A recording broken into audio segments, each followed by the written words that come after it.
Hello everyone, welcome to Oren Institute.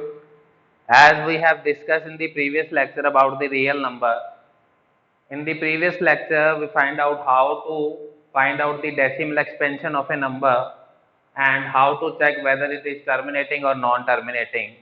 In the previous lecture we discussed that the terminating decimal expansion and non-terminating and repeating decimal expansion belongs to rational number.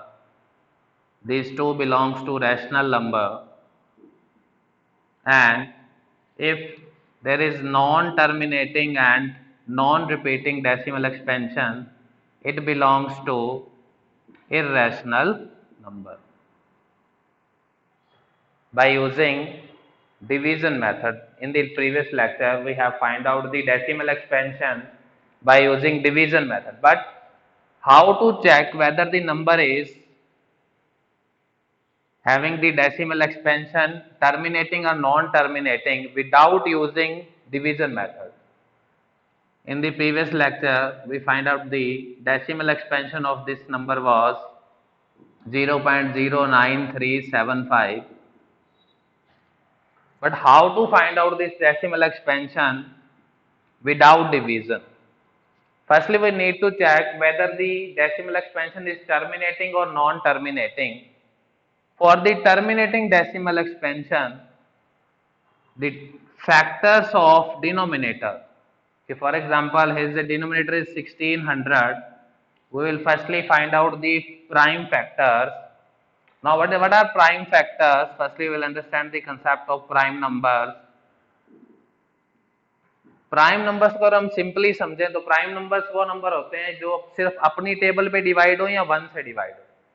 कि for example हमारे पास 2 है, 3 है, 5 है, 7, 11, 13, 17, 19 and so on. ये वो number हैं जो सिर्फ अपने आप से डिवाइड होते हैं या वन से, वो प्राइम नंबर्स हैं. तो हमें क्या करना है, हमें 1600 के प्राइम फैक्टर्स फाइंड आउट करने हैं. Firstly it will get divided by 2, then it will again get divided by 2, again divided by 2, again divided by 2, again divided by 2. Now it will get divided by 5. Now in the prime factors of denominator, in the factors of 1600, how many times 2 are there? 1, 2, 3, 4, 5, 6 times. 2 raised to power 6 multiply 5 raised to power 2. So in the prime factors of denominator, there should be only 2, only 5 or both for the terminating decimal expansion. It means the expansion of this number will be terminating decimal expansion. Now the condition is, जो denominator है आपका उसके जो prime factors होंगे, prime factors जो इस denominator के अंदर आएंगे आपके, उन प्राइम फैक्टर्स में या तो जो फैक्टर्स हैं वो 2 की पावर में होने चाहिए या 5 की पावर में होने चाहिए, और ये दोनों भी आ सकते हैं सेम टाइम पे, 2 एंड 5. जैसे इस केस में क्या है, दोनों आ गए हैं, बट अगर अकेला 2 आए या अकेला 5 आए, दोनों आ जाएं, तो इन तीनों कंडीशन में तो क्या होगी, वो एक्सपेंशन आपकी terminating decimal expansion. Let's take one more example. For example आपके पास एक नंबर है 17/8. आपका डिनोमिनेटर क्या है, यहाँ पे 8 है. अगर हम 8 के फैक्टर फाइंड आउट करें तो 8 के फैक्टर क्या आएंगे, 2, 4, 2, 2 रेज टू पावर 3. तो यहाँ पे क्या हुआ, जो प्राइम फैक्टर है उसमें अकेला 2 आ रहा है, तो इस कंडीशन में भी क्या होगा, ये टर्मिनेटिंग डेसिमल एक्सपेंशन होगी. अगर हम इसकी एक्सपेंशन फाइंड आउट करें इस नंबर की, तो इसकी जो एक्सपेंशन आएगी वो क्या आएगी, टर्मिनेटिंग. तो फिर नॉन टर्मिनेटिंग कब होगा, जो एक्सपेंशन है आपकी वो नॉन टर्मिनेटिंग डेसिमल एक्सपेंशन कब होगी, जब इनके अलावा कोई और नंबर आ जाए 2 और 5 के अलावा. कि फॉर एग्जांपल आपके पास एक नंबर है 29/343 और आप इस डिनोमिनेटर के फैक्टर निकालते हैं. इस डिनोमिनेटर के फैक्टर क्या आएंगे, 343 divided by 749, again divided by 749, again divided by 7. तो prime factors of 3 four 3 is 7 raise to power 3। जैसे ही 2 और 5 के अलावा कुछ और आ गया प्राइम फैक्टर में, तो वो क्या हो जाएगी, इसकी जो एक्सपेंशन होगी वो होगी आपकी नॉन टर्मिनेटिंग डेसिमल एक्सपेंशन। तो टर्मिनेटिंग डेसिमल एक्सपेंशन की कंडीशन क्या है, इसके प्राइम फैक्टर में या तो 2 आ सकता है या 5 आ सकते हैं या दोनों आ सकते हैं। Let's take some more example to understand the concept. Then later on we will also understand how to find out this expansion without using actual division. For example, आपके पास एक नंबर है 77/210।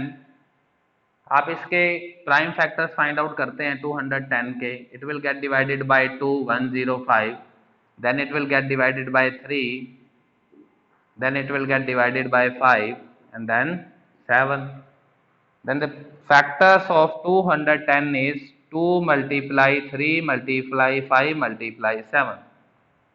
अब देखो इसमें 2 भी आ रहा है और 5 भी आ रहा है, बट इनके अलावा 3 और 7 भी आ गए, तो ये टर्मिनेटिंग की कंडीशन फुलफिल नहीं हुई, तो इसकी भी जो एक्सपेंशन होगी वो क्या होगी, नॉन टर्मिनेटिंग डेसिमल एक्सपेंशन। तो this is the basic concept how to solve questions of your NCERT book, how to find out whether the decimal expansion will be terminating or non-terminating. We will also take some more example to understand this concept. For example, आपके पास एक question है 129 bye, अब आपको factors given है कि 2 raise to power 2 multiply 5 raise to power 2 multiply 7 raise to power 3। तो आप डायरेक्टली चेक कर सकते हैं कि डिनोमिनेटर के प्राइम फैक्टर में 2 भी आ रहा है और 5 भी आ रहा है।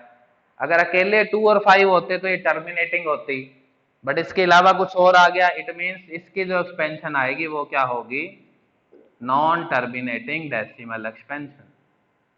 Non terminating decimal expansion. मान लो आपके पास एक और नंबर है 6/15।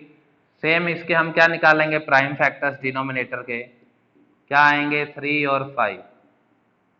तो इसके प्राइम फैक्टर्स में क्या आ गया, 3 एंड 5। तो ये क्या होगा, 2 और 5 हो सकते हैं सिर्फ टर्मिनेटिंग में, तो ये भी क्या होगा, नॉन टर्मिनेटिंग डेसिमल एक्सपेंशन। ये था विदाउट डिवीजन हमें चेक करना है कि वो टर्मिनेटिंग होगी या नॉन टर्मिनेटिंग। अब वो एक्सपेंशन होगी क्या, वो कैसे फाइंड आउट करते हैं विदाउट डिवीजन, वो सीखेंगे हम। That is also very important. कि फॉर एग्जाम्पल जैसे आपके पास एक नंबर था हमारा 15/1600, इसकी जो डेसिमल एक्सपेंशन है, हमने लास्ट लेक्चर में क्या किया था, हमने 15 को 1600 से डिवाइड किया था, और जब हम इसको डिवाइड करते हैं तब इसका जो एक्सपेंशन आती है वो आई थी 0.9375 बाय यूजिंग डिवीजन। बट अगर हमें इसे विदाउट डिवीजन करना हो तो क्या करेंगे, सबसे पहले तो हम इसके प्राइम फैक्टर्स लिखेंगे डिनोमिनेटर में कि 15/1600 के फैक्टर्स में क्या क्या आया है, 2 raise to power 6 and 5 raise to power 2। अब हमें क्या करना है, हमें ये एक्सपेंशन फाइंड आउट करनी है विदाउट डिवीजन। तो हम क्या करेंगे, इसको सिंपली फाइंड आउट करने के लिए जितने आपके नीचे 2 हैं उतने ही 5 होने चाहिए। देखो 2 कितने टाइम्स है, 6 टाइम्स, और 5 कितने टाइम्स है, 2 टाइम्स। तो हमें 5 और कितनी बार चाहिए, 4 टाइम्स और चाहिए। हम नीचे 5 और लिख लेंगे 4 टाइम्स। जो चेंज हमने डिनोमिनेटर में किया है वही सेम चेंज हम किस में कर देंगे, न्यूमिनेटर में। ये हमने अपनी तरफ से लगाया डिनोमिनेटर में, तो हम न्यूमिनेटर में भी सेम चीज ऐड कर देंगे। अब देखो 2 6 टाइम्स है, 5 भी कितने टाइम्स हो गया, 2 और 4 6 टाइम्स। ऊपर क्या आ गया आपका 15 मल्टीप्लाई 5 को कितनी बार मल्टीप्लाई करना है, 4 टाइम्स। और नीचे क्या आपका 2 है 6 टाइम्स, और 5 भी कितने टाइम्स हो गया, 6 टाइम्स। इसको मल्टीप्लाई कर देंगे, 5 5 जा 25, 25 को 5 से करेंगे 125, 125 को 5 से करेंगे 625। बाय में 2 5 जा 10, 10 रेज टू पावर 6। अब इन दोनों को मल्टीप्लाई करेंगे हम, तो हमारा क्या आएगा ये हम चेक कर लेते हैं। 15 5 जा 75, 5 यहाँ पे 7 कैरी हो गया हमारा। 15 2 जा 30, 30 प्लस 7 37, अब हमारा 3 कैरी हो गया। 15 6 जा 90, 90 प्लस 3 93 हो गया। तो 9375 बाय में 10 लाख 1 2 3 4 5 6। तो अगर हम इसको डेसिमल में चेंज करेंगे तो क्या आएगा 0.009375। ये मेथड है कि आपको चेक करना हो कि how to find out the decimal expansion without division. ये लास्ट लेक्चर में हमने डिवीजन से निकाली थी, ये विदाउट डिवीजन है। बट ये केस तभी होगा जब वो एक्सपेंशन टर्मिनेटिंग हो। नॉन टर्मिनेटिंग है तो उसमें हम अप्लाई नहीं कर सकते।